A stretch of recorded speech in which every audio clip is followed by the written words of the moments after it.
Hello everyone, good morning. তো দেখো সকাল সকাল ঘুম থেকে উঠেই সমস্ত কাজবাজ কমপ্লিট করে নিয়েছি।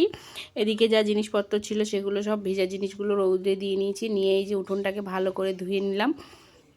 উঠোনটাকে ভালো করে মানে জল দিয়ে ধুয়ে নিয়েছি, যেহেতু আজকে আমাদের পৌষ পার্বণ মানে পিঠে খাওয়ার দিন আজকে।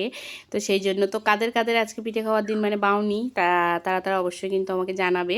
তো তারপরে দেখো ঘরটাকে মোছার জন্য এই যে জল নিয়ে নিয়েছি, নিয়ে ঘরটাকে ভালো করে মুছে নিয়ে চলে এসেছি রাস্তাতে। এই যে রাস্তাটা ঝাড় দেওয়াই ছিল, তো এই রাস্তাটাকে গোবর দেবো আমি আর মা দুজনে মিলেই, যেহেতু অনেকটা বড় জায়গা সেহেতু মানে মা আর আমি দুজন মিলে, আমি গোলাটা গুলে দিচ্ছিলাম আর মা হচ্ছে মানে টানছিল ঝাঁটা দিয়ে গোবরটাকে।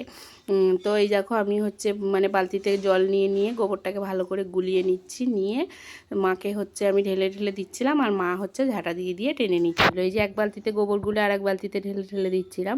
এইভাবেই মানে কাজ করছিলাম দুজন মিলে, মানে দুজন মিলে করলে কাজটাকে মানে তাড়াতাড়ি করা যাবে তার জন্য। আর এই যে ক্যামেরা মানে ফোনটাতেও মানে ক্যামেরা করছিলাম, মানে যাতে তোমাদের সাথে শেয়ার করতে পারি তার জন্য। এই যে ঢেলে দিচ্ছি বালতিতে বালতিতে, আর এই যে জল নিয়ে গোবরটাকে গুলিয়ে গুলিয়ে নিচ্ছি। তো দেখো এই যে রাস্তা থেকে শুরু করে একদম অনেকটা শেষ মাথা পর্যন্ত গোবর দিতে হবে। তো সুন্দর করে মা গোবর দিচ্ছে।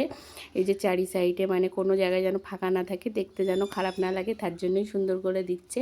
তো হচ্ছে আমাদের একটা পার্বণে মানে উঠোনটাকে গোবর না দিলে গ্রামের বাড়িতে দেখতে খারাপ লাগে, তার জন্য না মনটা ঠিক মনে হয় যে করবো না, হয়তো থাক গোবর না দিলেও চলে যাবে। কিন্তু কি বলো তো, গ্রামের বাড়ি আর গ্রামে যেহেতু বাড়ি গোবরের অভাব নেই, সেহেতু মনটা কেমন লাগে যে হচ্ছে থাক আজকে গোবর দেবো না। তো দেখো কথা বলতে বলতে গোবর দেওয়া আমাদের কমপ্লিট।